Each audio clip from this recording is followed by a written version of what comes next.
Hello friends, मी Nikita awesome निकू या माझ्या YouTube चॅनलवर मी तुमचे स्वागत करते। आजच्या व्हिडिओमध्ये आज आपण बघणार आहोत की गोड भोपळ्याचे घारगे कसे बनवतात। मागच्या व्हिडिओमध्ये तुम्हाला मी सांगितलं होतं की तिखट भोपळ्याचे घारगे कसे बनवतात। या व्हिडिओमध्ये आपण गोड घारगे कसे बनवतात हे बघूया। त्यासाठी मी या ठिकाणी अर्धा भोपळा घेतलेला आहे आणि तो मी किसून घेतलेला आहे, हे तुम्ही बघू शकता। आता या ठिकाणी कढई गरम करण्यासाठी ठेवलेली होती 2 मिनिटांसाठी। त्यानंतर यामध्ये 1 चमचा तूप आपण टाकून घेऊया। जर तुम्हाला तूप आवडत असेल तर तुम्ही 2 ते 3 चमचे टाकलं तरी चालेल। आणि जो आपण भोपळा किंवा जे डांगर आपण किसून घेतलेला आहे ते आपण या कढईमध्ये टाकून देऊया। या कढईमध्ये टाकल्यानंतर आपण हे 2 ते 3 मिनिटांसाठी अशा पद्धतीने परतून घेऊया। तुम्ही माझ्या चॅनलला आतापर्यंत सबस्क्राइब केलं नसेल तर प्लीज सबस्क्राइब करा। रेसिपी आवडली असेल तर लाईक करा, शेअर करा आणि कमेंट करायला विसरू नका की तुम्हाला आजची ही रेसिपी कशी वाटली। या ठिकाणी भोपळा हा परतून झालेला आहे आणि आता आपण यामध्ये गूळ हा टाकून घेऊया। मी कमीत कमी 1 वाटी गूळ यामध्ये टाकलेला आहे। जर तुम्हाला गोड जास्त आवडत असेल तर तुम्ही यामध्ये गूळ आणखी टाकला तरीही चालेल। आता हा गूळ यामध्ये पूर्ण विरघळेपर्यंत राहू द्यायचा आहे। अशा पद्धतीने या गुळाला थोडंसं पाणी सुटलेलं आहे। जोपर्यंत भोपळा या गुळामध्ये शिजत नाही तोपर्यंत हे परतून द्यायचं आहे। तुम्ही बघू शकता या ठिकाणी भोपळा हा गुळामध्ये शिजलेला आहे। आता या ठिकाणी मी 2 ते 3 वाटी गव्हाचं पीठ घेतलेलं आहे। तुम्ही बघू शकता जास्त घ्यायचं नाही, जर वरून आणखी लागलं तर मग आपण यामध्ये आणखी पीठ हे ॲड करू शकता।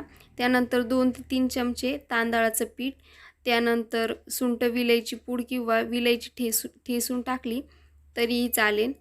अशा पद्धतीने हे घ्यायचं आहे आणि त्यामध्ये आपण हा भोपळा जो परतवलेला आहे तो आता यामध्ये टाकून आपण हे एकजीव करून घेऊया किंवा हे छान पद्धतीने मळून घेऊया।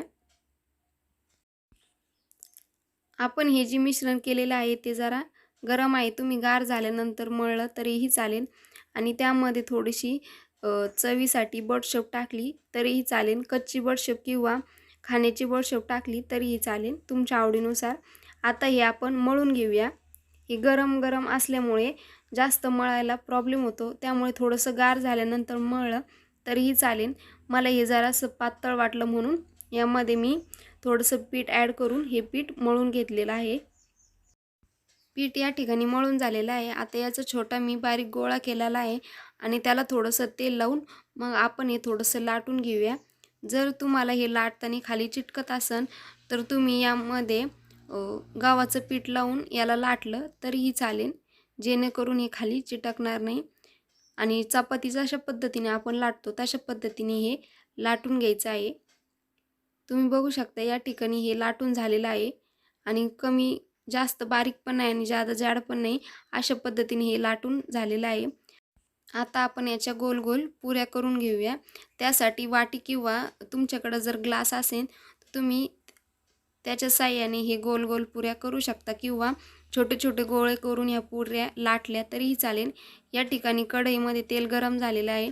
आता या पुऱ्या आपण तळून घेऊया किंवा हे घारगे आपण तळून घेऊया। अशा पद्धतीने हे तेलामध्ये तळून घ्यायचे आहे आणि जशा पद्धतीने आपण भजे तळतो तशा पद्धतीने हे घारगे तळून घ्यायचे आहे। तुम्ही तिखट घारगे जशा पद्धतीने तळले तशा पद्धतीने हे गोड घारगे तळले तरीही चालेल।